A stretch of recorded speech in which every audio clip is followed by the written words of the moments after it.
Donc on va commencer la conférence de presse. Merci, il y a un peu de monde. On espère que les autres vont venir. Coach, c'était le troisième match de la Niel et Abaïsi que vous avez perdu encore. Quel est le rendement que vous avez eu dans ces tournois en général?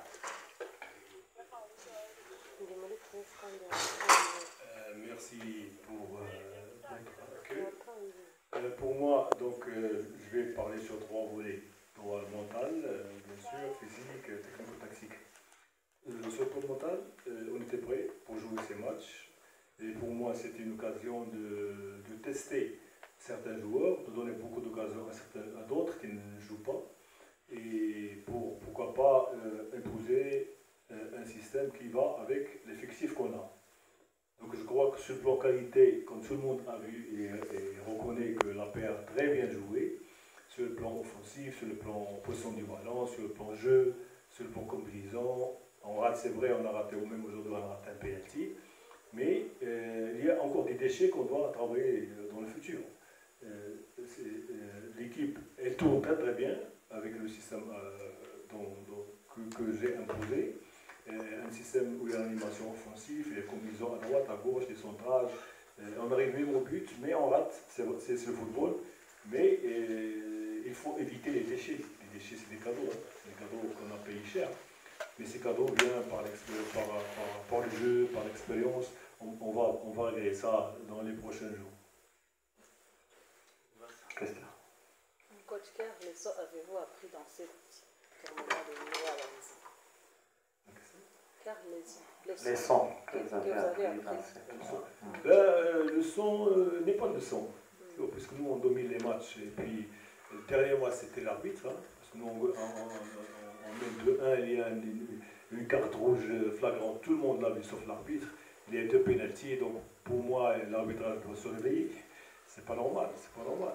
Donc, 2 aujourd'hui, j'ai compris que les matchs amicaux ont beaucoup d'importance en Rwanda. Pour moi, jamais. J'ai eu 25 ans de service. 25 ans, c'est pas facile. Et tous les matchs amicaux n'ont aucune importance pour le public ni le résultat. Donc moi je suis parti avec mon expérience, mon passé pour donner plus de chance aux joueurs. Je ne prépare pas ces matchs. J'essaie de faire jouer des joueurs qui ne jouent pas, donc je poste d'autres, parce que je prépare le championnat, la Champions League. Donc voilà une leçon que j'ai prise. J'ai appris à demander, il faut jouer les matchs amicaux comme officiels. Secondo, il y a une défaillance individuelle dans des postes clés dans l'équipe que je dois régler très bientôt. Coach, vous avez perdu tous les matchs.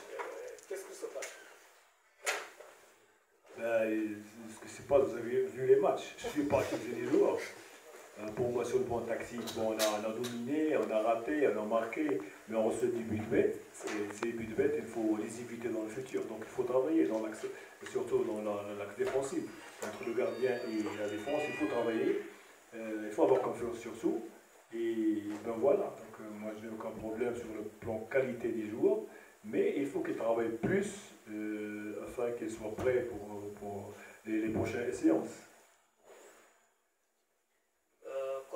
Comment vous avez vu votre joueur, et notamment Setiganda, Togi et Mehmet Daou?